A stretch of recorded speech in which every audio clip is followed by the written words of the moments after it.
son zamanlar insanlar daha çox spirtli içkiyə, alkoqolə meyilli olublar. Burada bir neçə faktoru qeyd etmək istəyərdim. Hansı ki, sosial təzyiq, ailə modelləri, digər faktorlar isə içkinin əlçatan olması, təşviş, stres, digər psixoloji, yəni mental pozuntular, depressiya kimi hallar və sonuncu faktor genetik faktordur. Sosial və psixoloji faktorlardan, səbəblərdən danışsaq, insan öz daxili gərginliyin və negativ emosiyalarını atmaq üçün bu üsuldan istifadə edir. Bu hallara isə müxtəlif səbəblər var. Hansı ki, ailə məişət problemləridir, özünün şəxsi problemləridir, stres hallarıdır, cəmiyyət krizisləridir və s. Depressiya və digər mental pozuntularda nə baş verir? Alkoqol neyromediatorların miqdarını qaldırdığı üçün insanın müvəqqəti olaraq əhval-ruhiyyəsi yüksəlir deyə insan buna daha çox meyl edir və zamanla da bu vərdiş halına çevrilir. Buna görə də depressiyada və digər mental pozuntuları olan insanları bu üsul, yəni alkoqol daha çox cəlb edir. Digər psixoloji səbəb isə özgüvənsizlikdir. Çox vaxtı özgüvənsiz insanlar alkoqol qəbul edir ki, daha özgüvənli olsun, daha açıq sözlü olsun, özünü ifadə edə bilsin və təbii ki, bu da yenə də gətirib asılılığa çıxardır. Sonuncu qeyd edədiyim faktor biokimyəvi və genetik faktorda alkoqol asılılığının yaranmasında çox rol oynayır.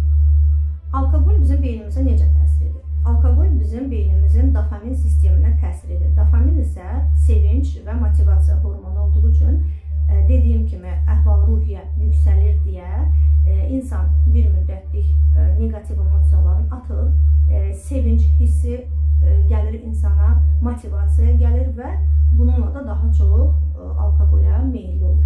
Və ən pisi də odur ki, alkoqoldan istifadə edən insan zamanla başqa maddələrdən də asılı ola bilər.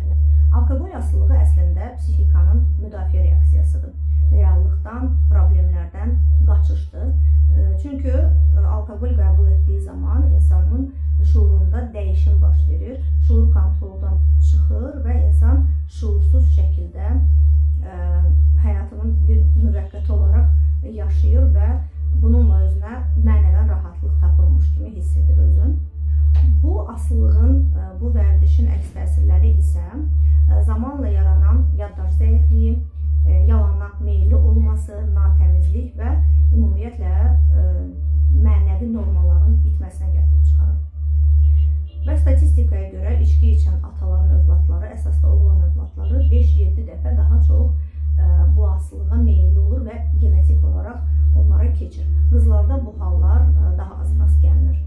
Ona görə də son demək istədiyim odur ki, vaxtında, zamanında, əgər özünüzdə psixoloji narahatlıq hiss edirsinizsə, negativ emosiyalarınız, bastırdığınız emosiyalar çoxdursa, stres halları artıq sizi yüklüyür, artıq tükənmiş halda özünüzü hiss edirsinizsə, alkoqolə yox, daha yaxşı olar ki, mütəxəssisə, psixoloqa müraciət edəsiniz ki, vaxtında bu hallar aradan qaldırılsın ki, lazımsız üsullara əl atmayasınız.